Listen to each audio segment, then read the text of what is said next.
Hello! Thank you for joining us. I'm Jonathan Arkin with Naprapatlandslagets Functional Neurology Department. Today we're going to talk about migraine. Migraine is an extremely pervasive and horrible disorder that affects tons of people around the world. As a matter of fact, up to 17% of women and 10% of men will experience migraine at some point during their lives. Migraine is a crippling event that can make people miss out on work for weeks every single month in the most severe of cases. Now, most people have known someone who has a migraine, if not had them themselves, so you understand how debilitating these can be. Before we talk a little bit more about migraine, we have to make a definition. What is the difference between a migraine and a normal headache? Well, in all medical textbooks, we define headaches as either primary or secondary. A secondary headache would be a headache that has a clear cause. So you have a tight neck, which causes a headache.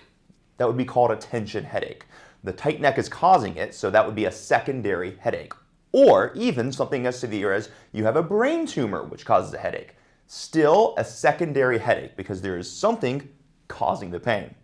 Now, a primary headache, which migraine is, and there's several others of them, it would be considered one that does not have a clear cause. And when you read all these massive medical textbooks talking about primary headaches, at the end of all the chapters, what they always say is this is due to primary brain-based dysfunction.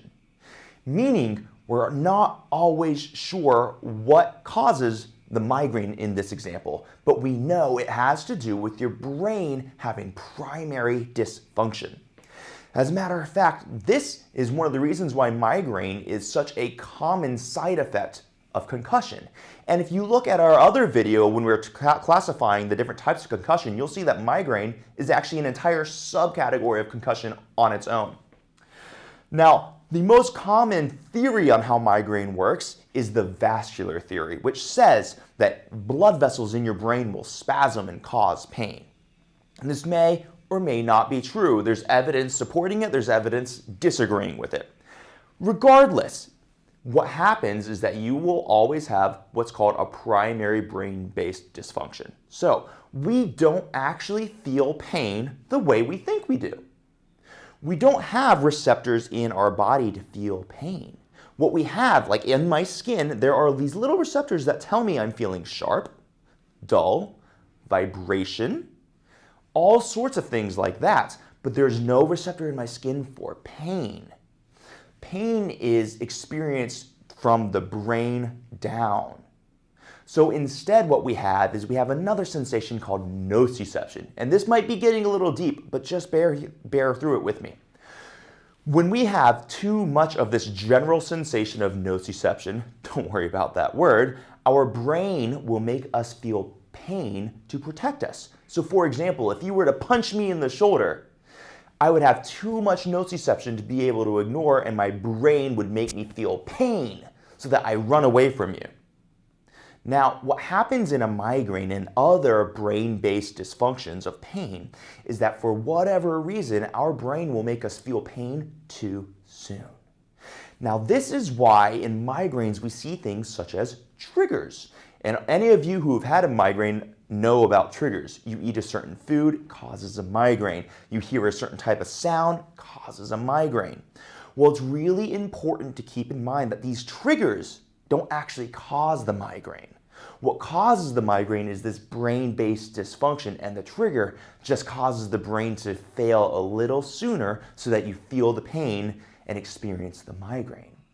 So what we do is all based on improving this brain-based dysfunction so that you do not feel the pain when you're not supposed to. And we have multiple different ways of providing different therapies in order to improve the function of your brain to decrease the incidence and the severity of migraine pain. So this is the migraine. And I am going to be sharing more videos on it to get a little bit more specific on how it may help.